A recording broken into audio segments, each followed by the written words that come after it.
Okay, so the last time we looked at this was the 17th of January, and you remember it was sat on my workshop floor with the recalcitrant head fastened in place. It just would not let go. You may be pleased, I certainly am. I'm delighted to say that it's finally separated. You can actually see the head there, with a little persuasion from the gas blowtorch you can see there. What I did was I warmed the head up to get some differential movement between the studs there and the top of the head. Now the head, whoa, if I just turn that down like that, these in particular, these studs here, these 1, 2, 3, were causing me no end of pain. They just wouldn't let go. The others were taking penetrating fluid, it was going through nicely, going down the stems, but these three, as I say, were not. So what I did was I took you can see the head has 4 core plugs in it, 2 there on that side, and there's 2 the same on the other side, and they connect obviously that inlet there. So what I did was I blew hot air into there and there, same on the other 2, doing this in rotation to make sure that I got a nice steady temperature throughout, so we've got reasonably steady expansion. What I did was I plugged this hole with the end of a mallet that I have. I just set the mallet in there just to keep the heat in the head, and then finally just warmed these 3 studs up to try and get them to let go. Right, what I did then, as you'll see from the front of this, is there's a bracket just, well, there's a point here for a bracket to go on, and that's actually a retaining bracket for the dynamo. So once this was nice and warm, and these studs were warm too, sprayed them with some penetrating fluid, it was starting to go through nicely.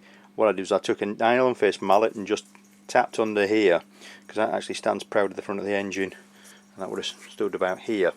So I tapped under there and lifted it slightly. So what I did then was I took some fox wedges, some plastic fox wedges like these. You can see they're ridged, they're quite soft, quite breakable, very malleable.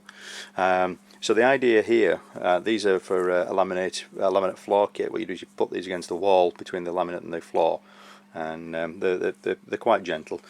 So once I've got a bit of a gap, what I did was I sat these in, tapped them in slightly all the way around the head, forcing my way along here with several of these, and then tapped them more and more and more until I lifted it up, and then I could get my fingers underneath, and it was just a case of pulling it off. Which was a bit of a relief, no brute force required. It has obviously wrecked the very soft copper head gasket, but it's done absolutely no damage to the surface of the block or to the head. If I can just turn the head back over, you can see that that's actually in reasonably good condition. I'll go in a bit, there we go, and you can see that there's no scrapes, no marks, other than when I've had a go in these areas here. That's the detonation area, that's the spark plug hole. This area here is where the valves sit, and that's the top of your ignition, or your cylinder area. That's where you're igniting your fuel. And as you can see, there's only a little bit of scraping in there, and that's because I'm digging the coke out, decoking it. You can see a little bit still there of muck and grime still in the head. This needs a bit of a rinse out, obviously. Blown it out with air to get rid of the bulk of the muck, but I need to get in there with a bit of a wire brush and clean that through. Similarly, all these chambers here, what I did was I blew those through with air to try and get rid of the rust. And you can actually see, if I just spin this round slightly, there we go, it spins nicely on the bench. You can see the remnants of what came out here. It was a pretty filthy mess, and to be honest, it was more like mustard gas. I mean, the garage just filled with the stuff. Luckily enough, I had a breathing mask on for just in case, shall we say.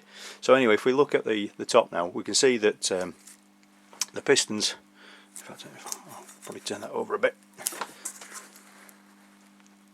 bear with me, I'll just get a tool to help me shift that over. Here we go. And you can actually hear in the background there's a farting noise, for want of a better description. That would be the fuel pump.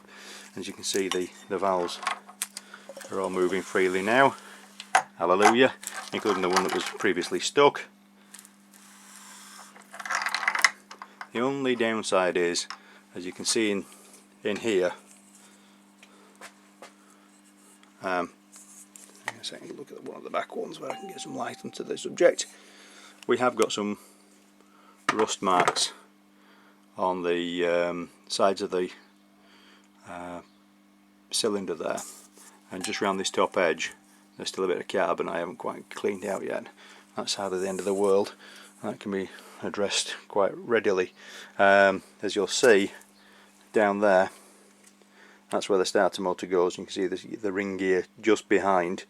I'll just turn that a bit more light on it. There you go, the ring gear behind. I removed that weighs a sodding ton, and I had to lift this onto the bench physically on my own, using a jack to get it halfway up, and then I just lifted the rest myself, which was, trust me, not something I'd recommend. Just spinning this back round now. As you can see, the timing chest now, you got the valve stems and the cam followers all sat there quite happily.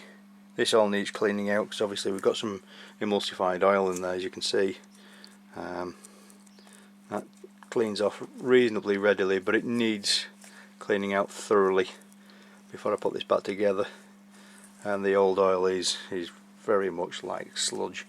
There's no two ways about it. It's pretty foul stuff. So that's where we're at. If I just come round, if I tell you what, spin the engine again. Whoops, and the clutch appears. There you go. As I said, remove the gearbox from the back, and that was a fairly easy affair. The gearbox is down there. Sat on top of my parts washer at the moment. There you go.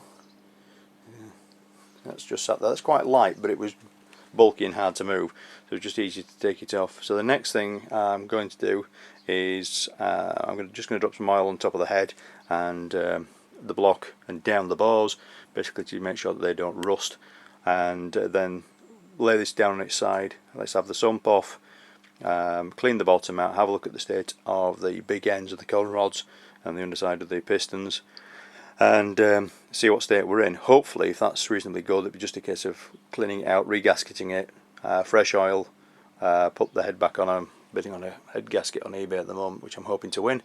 Get that all put back together, cleaned up and painted, and hopefully it'll be we'll be away with the mixer, as the saying goes. But we shall see. Anyway, that's all there is this week. Hopefully over the next couple of weeks, between that and what I'm doing on the chassis, I'll have a few more updates to do. I'll see you soon. Bye.